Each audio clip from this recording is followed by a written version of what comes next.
Jangan pernah mengikuti kisah ini sendirian. Assalamualaikum warahmatullahi wabarakatuh.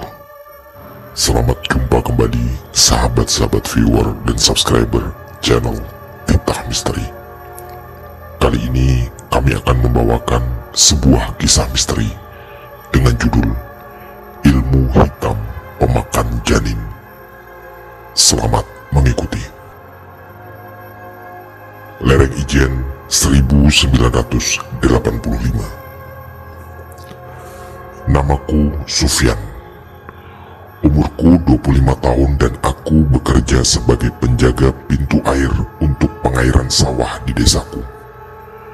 Akhir-akhir ini aku sangat resah karena kejadian mistis di desa ini membuat hari-hariku tidak tenang.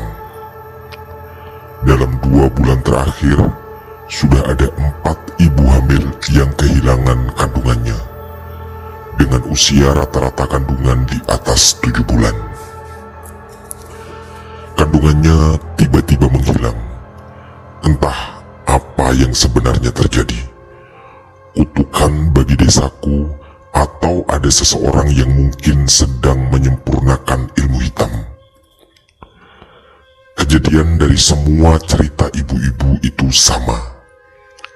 Mereka yang sedang tertidur tiba-tiba didatangi sesosok nenek tua yang membelah perutnya dan langsung memakan bayinya hidup-hidup. Ketakutanku bukan tanpa alasan. Marni, istriku, sedang hamil 6 bulan lebih, dan minggu depan usia kehamilannya tepat 7 bulan. Warga desa tentu tak tinggal diam. Berbagai macam cara pun sudah dilakukan. Mulai dari mengundang ustadz dari kota lain, sampai mendatangkan dukun sakti yang saat itu sudah cukup terkenal di kabupatenku, namun semuanya tak membuahkan hasil. Tiap bulan selalu ada korban ibu hamil yang kehilangan kandungannya. Berita itu sangat menghebohkan dan tentu menyita perhatian banyak sekali orang. Bahkan berita itu sampai ke desa dan kecamatan sebelah. Tenaga kesehatan dari puskesmas, bahkan dari rumah sakit kabupaten pun sudah turun tangan. Namun, secara medis dinyatakan para ibu yang menjadi korban tidak sedang terjangkit penyakit atau virus apapun. Sebagai penjaga pintu air, tentu pekerjaanku jam kerjanya tidak pasti. Kapanpun dibutuhkan, aku harus selalu siaga. Tak jarang, tengah malam aku harus membuka atau menutup pintu air untuk kepentingan pembagian irigasi persawahan. Hal itu juga yang membuatku sangat khawatir. Aku takut saat harus bertugas di malam hari, setan pemakan janin itu mendatangi istriku. Aku pun berencana minta tolong ibu mertua untuk menginap sampai istriku melahirkan. Sebenarnya selama ini warga desa curiga pada seseorang bernama Mak Sarmi, seorang janda tua di ujung desa yang selama ini dikenal sebagai dukun pijat bayi dan hidup sebatang kara. Kecurigaan itu bukannya tanpa alasan. Sejak munculnya berita tentang setan pemakan janin, Mak Sarmi terlihat menampakkan gelagat yang sangat mencurigakan. Dia seperti selalu menghindar dari warga desa lainnya. Beberapa kali warga desa hendak menggerebek rumahnya, tapi selalu dihalangi oleh kepala desa kami. Namanya Pak Heru.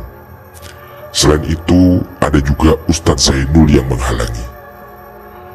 Ustadz Zainul adalah ustadz muda yang sangat alim. Beliau sebenarnya adalah pendatang di desa kami.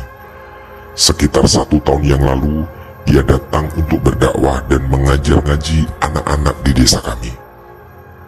Pak Heru memberinya sebuah rumah kecil yang di depannya ada musola. Mereka mencegah kami menggerebek rumah Mak Sarmi karena dianggap belum ada bukti yang benar-benar nyata. Dan lagi, Ustadz Zainul juga mengingatkan untuk tidak mudah berburuk sangka pada orang lain. Bapak-bapak, ibu-ibu, saat ini bukan saatnya kita saling curiga. Kita harus bersatu untuk segera menemukan penyebab bencana yang melanda desa kita ini. Begitulah ucap Pak Heru di depan puluhan warga yang sebenarnya ketika itu sudah sangat dikuasai amarah. Selain terkenal sangat alim, Ustadz Zainul juga terkenal mempunyai ilmu yang cukup tinggi. Beberapa kali beliau menyembuhkan warga desa yang mengalami sakit non-medis semacam kesurupan. Desa kami cukup jauh dari kota, dan dalam keseharian di era itu, memang masyarakat masih sering bersentuhan dengan hal-hal gaib di luar nalar. Tentunya, semua itu membuat Ustadz Zainul sangat dihormati di desa kami. Aku pun secara pribadi sangat hormat dan kagum kepadanya. Beberapa kali kami sempat mengobrol di pos ronda. Beliau selalu memberikan nasihat-nasihat tentang pentingnya tidak hanya mengejar sukses di dunia, tetapi juga sukses di akhirat. Jujur, aku pun sebenarnya juga sangat mencurigai Mak Sarmi.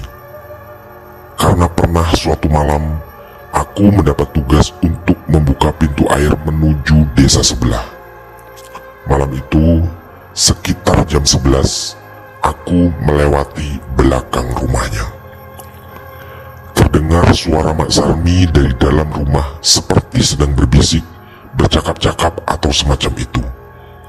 Aku menduga dia sedang membaca mantra. Aku kemudian memberanikan diri untuk mengintip. Tampak Mak Sarmi komat-kamit di depan sebuah meja yang entah ada apa di atasnya. Aku menduga ketika itu yang di atas meja adalah sesajen untuk sebuah ritual sesat. Aku pun berniat kelak kalau sampai terjadi sesuatu pada istri dan anakku yang masih dalam kandungan, maka orang yang harus bertanggung jawab adalah Mak Sarmi. Aku pasti akan membuat perhitungan dengannya. Singkat kata, malam selamatan 7 bulan kandungan istriku pun tiba. Banyak warga desa serta sanak saudara yang menghadiri acara itu. Ada satu peristiwa yang membuatku begitu khawatir, yaitu ada beberapa warga yang melihat Mak Sarmi mondar-mandir di jalan depan rumahku. Akhirnya, aku memutuskan malam itu meminta tolong beberapa pemuda untuk berjaga di rumahku, selain juga mertuaku yang akan menginap sampai istriku melahirkan. Acara selamatan pun berjalan lancar. Tapi keesokan paginya, warga desa kembali dihebohkan berita tentang salah seorang ibu hamil di belakang balai desa yang kehilangan kandungannya. Dengan rentetan kejadian yang sama, yaitu saat menjelang maghrib, ibu itu didatangi sesosok nenek tua yang tiba-tiba membelah perutnya dan memakan bayinya hidup-hidup. Anehnya, dari semua korban, tak ada satu bekas luka pun di perutnya, dan bahkan tak ada setetes darah pun yang keluar. Sungguh, semuanya di luar nalar. Kemarahan warga pun memuncak.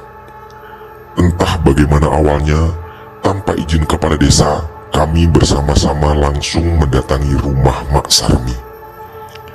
Beberapa warga desa bahkan datang dengan membawa senjata tajam, pentungan, dan benda-benda berbahaya yang lain. Kami seperti dipersatukan oleh amarah. Sebenarnya mertuaku melarang untuk aku ikut serta. Dia takut Mak Sarmi akan semakin brutal jika diganggu, dan akan balas dendam pada warga desa yang ikut menggerebek rumahnya. Entah mendapat informasi dari mana, tampak Pak Heru serta Ustadz Zainul dan beberapa tokoh desa ada di depan rumah Mak Sarmi untuk menghalangi kami. Tapi, kali ini kata-kata mereka tak mampu lagi meredam kemarahan warga. "Mak Sarmi keluar, dukun biadab," kata Lek Supar, salah satu tetanggaku sambil menggenggam parang. Wajar saja dia semarah itu. Sebulan lalu, kandungan istrinya juga menghilang tiba-tiba.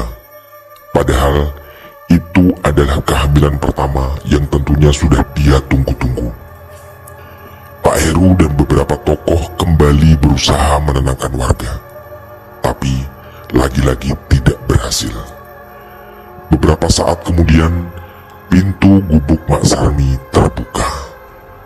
Tampak seorang nenek tua renta melangkahkan kaki keluar dari rumahnya. Beberapa warga melemparinya dengan batu dan mengenai kepalanya. Jika saja Ustadz Zainul tak segera memeluknya, mungkin amukan warga semakin tak terkendali. Ustadz Zainul kemudian semakin merangkul tubuh renta Mak Sarmi, disertai Pak Heru dan seorang hansip desa yang berusaha lagi-lagi menenangkan warga. Tampaknya Ustadz Zainul akan mengamankan Mak Sarmi ke tempat lain. Aku melihat darah bercucuran dari pelipis Mak Sarmi yang sepertinya pingsan. Kemarahan warga kemudian dilampiaskan pada gubuk Mak Sarmi. Warga rame-rame merobohkan serta membakar gubuk tua itu. Dengan cepat, api melahap gubuk reot itu disertai dengan teriakan-teriakan kemenangan warga. Sore harinya, aku dan beberapa warga menemui Pak Heru di balai desa untuk menanyakan keberadaan Mak Sarmi. Pak Heru lalu menjelaskan bahwa tadi Ustadz Zainul mengantar Mak Sarmi ke rumah anaknya di kota B, yang jaraknya lumayan jauh dari desa kami. Pak Heru meminta warga tenang sambil menjelaskan tak perlu takut lagi akan perbuatan Mak Sarmi, karena sudah berada di tempat yang cukup jauh. Pak Heru juga sempat menyampaikan kekecewaannya terhadap warga yang main hakim sendiri. Dengan sudah tidak adanya Mak Sarmi di desa ini, harusnya semua warga sudah merasa tenang. Tapi tidak denganku. Dalam hati kecilku masih ada rasa takut dan khawatir atas keselamatan istri dan anakku yang masih dalam kandungan. Entah kenapa, aku merasa ada bahaya yang masih mengintai keluargaku.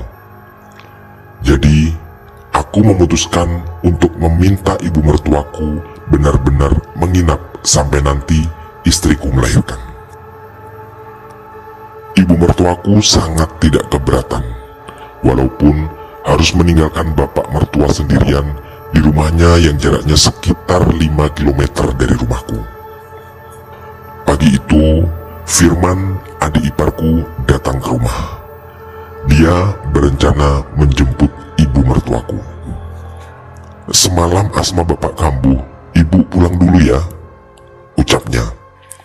Akhirnya dengan berat hati, aku merelakan ibu mertuaku pulang.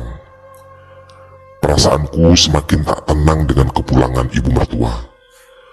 Aku kemudian segera bergegas ke rumah Pak Marto, atasanku, untuk minta izin jika ada tugas malam sementara waktu ditukar dengan Fadli, salah satu penjaga air di wilayah sebelah. Dengan alasan istriku ketakutan kalau malam aku tinggal sendirian. Aku minta izin sampai kelahiran anakku yang syukurnya Pak Marto mengiyakannya. Waktu terus berjalan dan hari sudah mulai sore ketika Marni mengajakku ke sungai untuk mandi sekalian mencuci baju.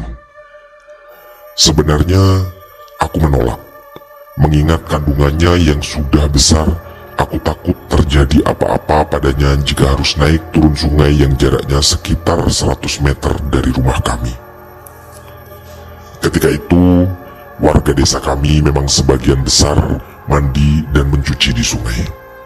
Tapi Marni memaksa dengan alasan sudah tidak ada baju ganti lagi jika sore itu tidak segera mencuci. Aku pun dengan keberatan menyetujuinya. Sesampainya di sungai, Marni segera mencuci baju. Tidak ada orang lain di sana, dan aku mulai membantunya. Setelah beberapa saat, perutku mulai terasa sakit dan ingin buang air besar. Aku pun segera menuju hilir untuk buang air. Jaraknya sekitar 15 meter dari tempat istriku sedang mencuci. Hanya saja, aku tidak bisa melihatnya karena tertutup batu yang cukup besar. Tiba-tiba, Sekelebat aku melihat sosok putih berlari sangat cepat ke arah hulu. Aku tak benar-benar jelas melihat sosok itu. Dan kemudian terdengar teriakan histeris Marni. Dengan panik, aku segera berlari ke arahnya. Aku sempat tersandung batu dan terjatuh, namun harus segera bangkit. Aku sangat terkejut ketika tampak di depanku Marni tergeletak pingsan dengan hanya mengenakan kain jarik, yang membuatku juga ikut berteriak histeris. Aku melihat ke arah perutnya, dan perut istriku sudah rata, kandungannya hilang. Teriakanku kemudian mengundang perhatian beberapa warga desa yang segera mendatangiku. Aku pun dibantu untuk membawa Marni pulang. Sesampai di rumah, Marni belum sadar dari pingsannya. Sepertinya ada warga yang melapor pada Pak Heru yang beberapa saat kemudian datang bersama Ustadz Zainul. Segera Ustadz Zainul mendekatiku dan menanyakan kronologi kejadiannya. Aku pun menjawab tidak benar-benar tahu karena kejadiannya begitu cepat. Kemudian Ustadz Zainul meminta segelas air dan meminumkannya pada istriku. Perlahan istriku pun siuman. Tampak raut wajahnya sangat ketakutan dan aku segera memeluknya. Warga kemudian berangsur-angsur meninggalkan rumahku dan kedua mertuaku datang. Marni masih tampak sangat trauma. Tak sepatah kata pun keluar dari mulutnya. Kami pun tak memaksanya untuk bercerita. Aku benar-benar sangat bersedih. Ternyata kejadian buruk ini menimpa keluargaku juga. Entahlah, apa ini memang ulah Mak Sarmi yang sudah jauh di sana, atau ini memang kutukan untuk desaku. Jika memang ini adalah kutukan, entah apa dosa yang diperbuat orang-orang di desaku. Pagi harinya, Marni tetap tak mau bersuara. Kondisinya kulihat semakin menyedihkan. Mertuaku kemudian mengusulkan untuk membawa Marni pulang ke rumahnya, agar Marni lebih tenang dan pastinya ada keluarga yang akan merawatnya di sana. Aku sangat setuju dengan hal itu. Kami pun berangkat saat itu juga. Sesampai di rumah mertuaku, ada seorang paman dari istriku yang berkunjung untuk melihat keadaan Marni. Kami memanggilnya Lek Bakir. Setelah kuceritakan semua kejadiannya, Lek Bakir tampak mengerti apa yang sedang kami alami. Ini ilmu hitam zaman kuno. Kukira ilmu ini sudah punah, ternyata masih ada yang mempelajarinya, ucap Lek Bakir. Kemudian beliau sedikit bercerita tentang ilmu itu. Barang siapa yang mempelajari ilmu itu harus memakan 100 janin yang masih ada dalam kandungan. Dan jika sudah genap 100, maka dia akan menguasai ilmu itu dengan sempurna. Kulitnya tidak akan mempan oleh senjata apapun. Tubuhnya tidak akan menjadi tua dan tentunya dengan mudah akan menjatuhkan lawan dengan hanya sekali tiup. Cerita Lek Bakir membuat semua yang mendengar menjadi merinding, termasuk aku. Tiba-tiba, kemudian dia mengajakku untuk ikut ke salah satu temannya di kota B yang terkenal dengan banyaknya orang sakti di sana. Harus sekarang juga sebelum terlambat, karena kalau sudah sempurna ilmunya, tak ada lagi yang bisa menandingi kesaktiannya. Begitu penjelasan Lek Bakir. Aku segera mengambil jaket dan helmku. Segera sepeda motor kuhidupkan dan kami berangkat menuju kota B. Sekitar 4 jam perjalanan yang kami butuhkan untuk sampai di sana. Waktu sudah menunjukkan jam 7 malam, dan kami disambut dengan ramah. Bahkan kami sempat disuguhi makan malam oleh teman dari Lek Bakir. Setelah makan malam dan sedikit perbincangan ringan, Lek Bakir menceritakan apa yang kualami pada temannya. Namanya Pak Gondo. Lelaki tegap berkulit hitam yang sebenarnya tampak seram menurutku. Pak Gondo sempat terdiam sesaat dan kemudian memanggil istrinya. "Jemput bapak sekarang," ucap Pak Gondo pada istrinya. Aku belum benar-benar paham apa yang terjadi saat itu, karena pikiranku masih terfokus pada Marni dan calon anakku yang menghilang. Pak Gondo berkali-kali berusaha menenangkanku dan berjanji masalah ini akan benar-benar dicarikan solusi. Sekitar setengah jam kemudian, istri Pak Gondo datang diikuti seorang kakek tua yang mungkin umurnya sudah di atas 70 tahun. Namun, beliau tampak masih sangat lincah. Setelah memperkenalkan diri, kakek itu ternyata adalah orang tua dari Pak Gondo. Namanya Pak Suno. Kami pun bercerita kejadian yang menimpa desa kami. Kemudian, Pak Gondo juga menceritakan persis apa yang diceritakan Lek Bakir tadi. Aku juga menceritakan bahwa sebenarnya warga desa mencurigai Mak Sarmi, salah seorang nenek tukang pijat bayi yang tinggal di desa kami. Tapi setelah Mak Sarmi tak ada pun, kejadian itu masih menimpa, dan korban pertama setelah Mak Sarmi pergi adalah Marni, istriku. Pak Suno kulihat manggut-manggut dan mendengarkan penjelasanku dengan seksama. Kemudian beliau menjelaskan bahwa tidak mungkin orang yang hidupnya menyendiri menganut ilmu itu, karena penganut ilmu seperti itu pasti berbaur dengan warga lainnya, juga pasti baik dan dermawan, karena memang itu salah satu syaratnya, dan juga untuk menutupi perbuatannya sehingga tidak akan dicurigai oleh warga lainnya. Pikiranku semakin kacau, dan tiba-tiba ada perasaan berdosa yang sangat besar.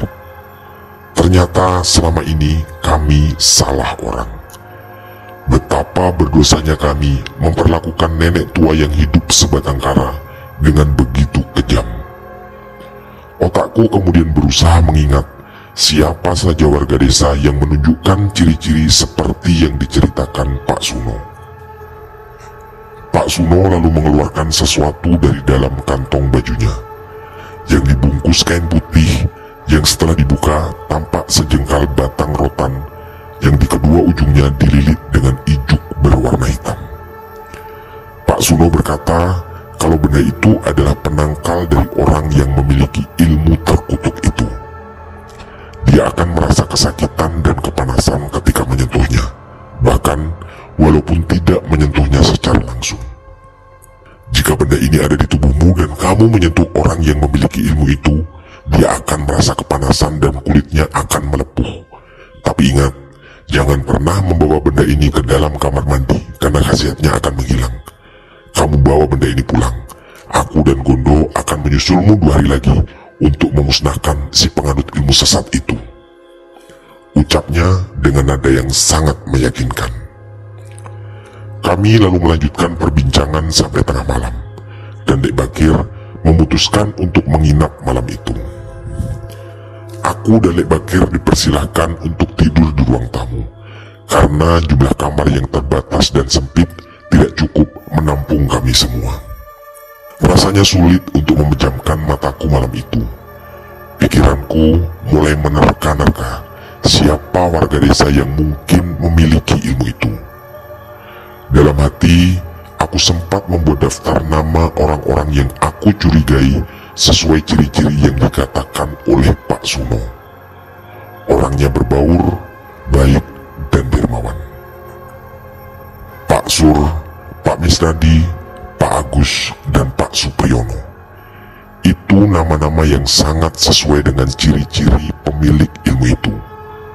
Tapi, aku tentu tak benar-benar bisa memastikan siapa di antara mereka yang sebenarnya pemilik ilmu itu. Beberapa saat kemudian, aku pun terlelap. Tiba-tiba, aku merasa didatangi sesosok nenek yang menggendong bayi. "Ini adalah bayimu," ucapnya.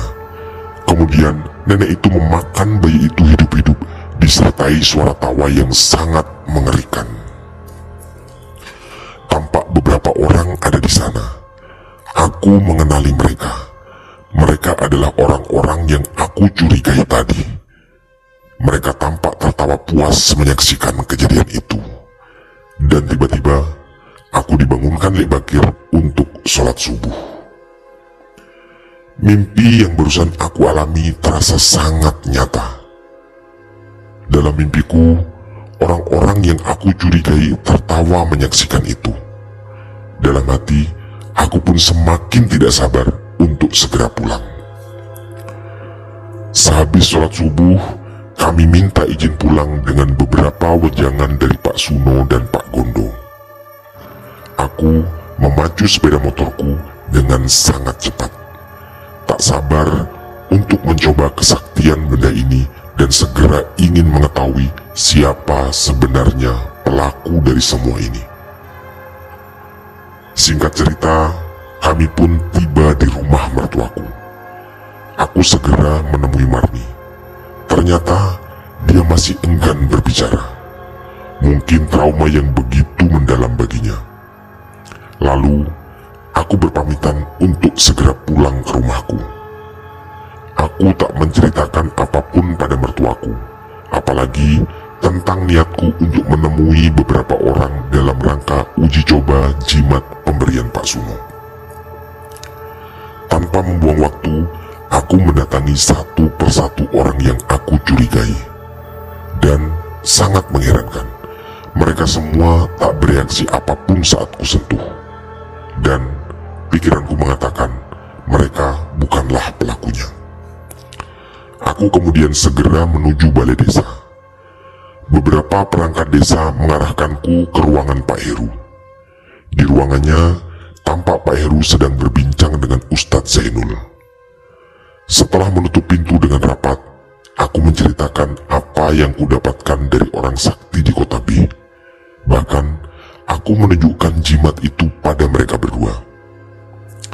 Pak Heru merespon itu dengan sedikit nada marah. Dia mengatakan bahwa sebagai umat Islam, kita tidak boleh percaya pada hal-hal seperti itu, dan alangkah baiknya benda itu dibuang saja. Mendengar itu, kecurigaanku segera berubah ke arahnya. Aku sampai lupa bahwa Pak Heru juga termasuk dalam orang dengan ciri-ciri seperti yang diceritakan Pak Suno. Orangnya baik, berbaur, dan dermawan.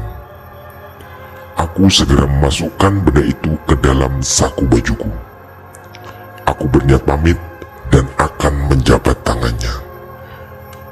Jika dia merasakan kesakitan, maka benarlah Pak Heru adalah biang keladi dari semua bencana ini. Namun semua kecurigaanku terpatahkan. Aku menjabat tangan Pak Heru dengan erat, bahkan memeluknya, tapi tidak ada reaksi kesakitan darinya. Begitu juga pada Ustadz Zainul. Selain menjabat, aku juga memeluk beliau. Juga tidak ada sedikit pun respon kesakitan. Aku kemudian segera pamit. Pikiranku semakin kalut. Dan aku kemudian pulang. 2 hari tidak dihuni, rumahku tampak sangat kotor. Aku harus membersihkan rumah dari ruang tamu, kamar tidur, sampai dapur. Dan kegiatan bersih-bersih itu kulakukan sampai sore. Aku kemudian memutuskan untuk segera mandi dan lanjut ke rumah mertuaku lagi. Di perjalanan, aku kembali melihat sekelebat sesuatu berwarna putih, persis seperti apa yang kulihat saat kejadian naas menimpa Marni. Segera ku kejar bayangan itu dan berakhir di rimbunan bambu. Beberapa saat kemudian, aku mendengar teriakan dari arah sungai. Aku pun segera berlari menuju sumber suara itu. Tampak Lek Suradi menggendong istrinya yang sedang pingsan. Kejadian naas itu ternyata juga menimpa Lek Suradi. Seketika warga berdatangan. Tampak Lek Suradi menangis sejadi-jadinya di samping istrinya yang sedang pingsan. Aku kemudian membatalkan acara mandi sore itu. Segera aku ikut mengantar Lek Suradi dan istrinya pulang diikuti beberapa warga. Rumahnya berjarak hanya beberapa meter dari rumahku. Sesampainya di sana, ada Firman, adik iparku, datang. "Mas, ada tamu di rumah dari kota B, namanya Pak Gondo dan Pak Suno," ucapnya. Aku agak terkejut, karena seingatku mereka rencana datang besok, bukan hari ini. Aku kemudian ingin bergegas pulang, tapi langsung kubatalkan ketika terdengar suara adzan maghrib. Kami memutuskan untuk sholat maghrib dulu di musola Ustadz Zainul. Di depan musola tampak beberapa santri murid-murid Ustadz Zainul. Aku pun berjalan menuju tempat wudhu. Tiba-tiba, aku mendengar suara rintihan kecil dari kamar mandi, yang sepertinya adalah suara kesakitan. Dengan rasa penasaran, aku segera mengintip di celah pintu. Kali ini, aku benar-benar terkejut. Mataku menyaksikan Ustadz Zainul sedang berusaha memakai baju. Dan yang membuatku tercengang adalah tampak luka-luka bakar di badannya. Juga terlihat jelas bekas telapak tangan di punggungnya yang memerah seperti luka bakar juga. Jantungku seketika berdegup kencang. Aku teringat tadi memeluknya dengan jimat pemberian Pak Suno di jaketku. Otakku langsung menyimpulkan bahwa itu pasti efek dari jimat. Dan ternyata selama ini biang keladi bencana di desa ini adalah Ustadz Zainul. Benar-benar tak pernah terfikirkan olehku. Bahkan aku yakin seluruh warga desa pun tidak akan curiga padanya. Seorang ustadz yang alim bahkan sering mengobati warga seharusnya tidak mungkin menjadi pelaku ilmu keji itu. Aku kemudian teringat Marni tak lagi berbicara setelah meminum air doa pemberiannya. Dugaanku semakin kuat. Pelakunya sudah jelas. Aku memanggil Firman untuk menyebut Pak Suno dan Pak Gondo agar datang ke tempat ini. Sementara aku akan mengawasi Ustadz Zainul agar jangan sampai dia kabur. Sesaat setelah Firman berangkat, Ustadz Zainul tampak keluar dari kamar mandi dan berwudu. Aku terus mengawasinya dari teras musola. Ustadz Zainul menyapaku saat berpapasan di pintu musola, dan aku berusaha bersikap sewajar mungkin. Saat sholat maghrib dimulai, pikiranku masih diliputi rasa amarah terhadap Ustadz Zainul, apalagi dia bertindak sebagai imam. Entah sholatku sah atau tidak, karena sama sekali tidak ada kehusukan saat menjalankannya. Seusai sholat maghrib, tampak di depan musola Pak Gondo, Pak Suno, Firman, Lek Bakir, dan bapak mertuaku. Sepertinya Ustadz Zainul merasa bahwa kedoknya mulai terbongkar. Dia segera menyuruh santri-santri untuk pulang lebih dahulu dengan alasan ada tamu mendadak. Para santri pun membubarkan diri. Tampak raut muka tegang dari kami semua. Aku mendekati Ustadz Zainul, dan aku bersiap dengan kemungkinan dia kabur atau melakukan hal-hal yang aneh. 4 orang di luar musola pun masuk ke dalam, dan kami berenam kemudian duduk bersila. Secara bersamaan, sepertinya Pak Gondo dan Pak Suno mulai berkomat kamit. Begitu juga Ustadz Zainul. Mulutnya semakin cepat membaca, mungkin semacam mantra atau doa. Beberapa saat kemudian, Pak Suno mengucap salam, dan segera dijawab oleh Ustadz Zainul. Lalu mereka berpelukan. Aku semakin heran. Pak Suno dan Ustadz Zainul semakin kuat berpelukan, dan kemudian diikuti Pak Gondo dan Lek Bakir. Mereka semua bergantian memeluk Ustadz Zainul. Dan ternyata mereka sudah saling mengenal. "Kamu mencurigai Ustadz Zainul ya?" Tanya Pak Gondo yang tak kusangka langsung menembakku dengan pertanyaan itu.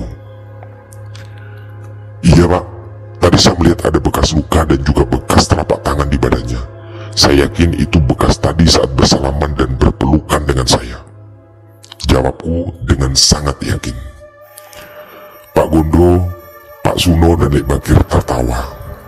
Kemudian mereka menjelaskan bahwa Ustadz Zainul adalah kawan lama yang sama-sama menjadi pemburu para penganut ilmu hitam. Jadi aku telah salah orang lagi.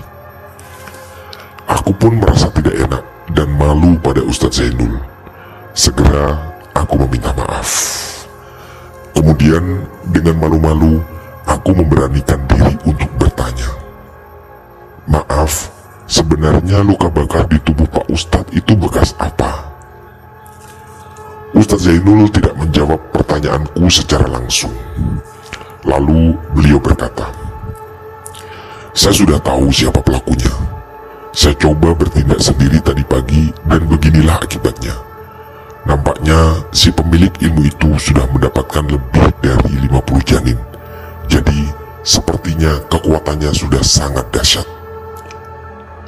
Jawaban itu benar-benar terasa menusuk tenggorokanku. 50 janin adalah jumlah yang sangat banyak. Jadi siapa sebenarnya pemilik ilmu itu Pak Ustadz? Tanyaku lagi. Beliau pun menjawab bahwa sebentar lagi sang pelaku akan datang ke sini karena dia pasti sudah tahu bahwa kita sedang memburunya. Dan benar saja, beberapa saat kemudian tampak sesosok laki-laki tegap datang di depan musola. Tak lain dan tak bukan, dia adalah Pak Heru, kepala desa. Ustadz Zainul lalu berbisik kepadaku bahwa sebenarnya tadi pagi di balai desa sudah terjadi pertarungan. Tapi karena kedatanganku, pertarungan itu dihentikan. Pak Heru segera memasuki musola dan ikut bersila di antara kami. Tampak wajahnya sangat tegang. Ustadz Zainul kemudian memulai pembicaraan. Jadi, Pak Heru bagaimana? Mau menyerah?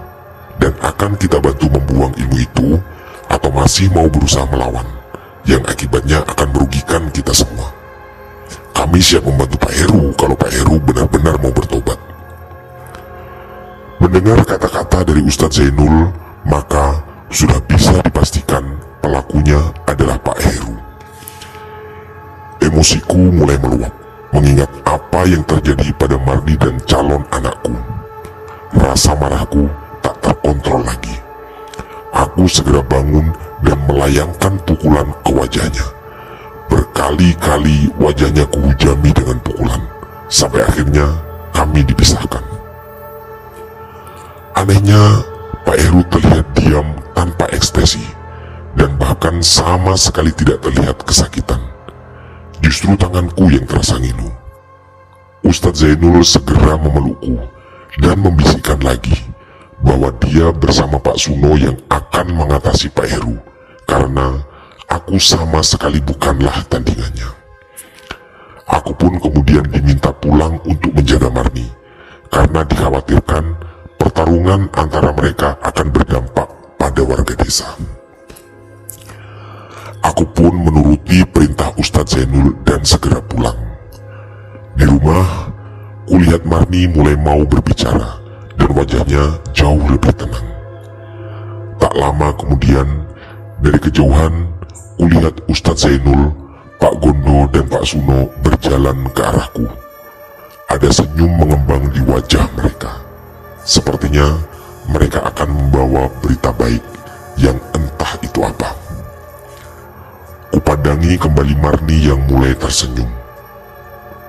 Dengan air mata yang bercucuran, kupeluk erat istriku sambil berdoa dalam hati. Ujian ini akan menguatkan kami. Tamat. Demikian kisah misteri dari kami, Ilmu Hitam Pemakan Janin. Semoga kisah ini cukup menghibur dan menemani sahabat-sahabat viewer dan subscriber semua. Kami mohon maaf apabila terdapat kesalahan dalam penuturan kata. Kami dari tim Titah Misteri mengucapkan terima kasih dan wassalamualaikum warahmatullahi wabarakatuh. Pesan saya, jangan bercermin sendirian di tengah malam. Sampai jumpa.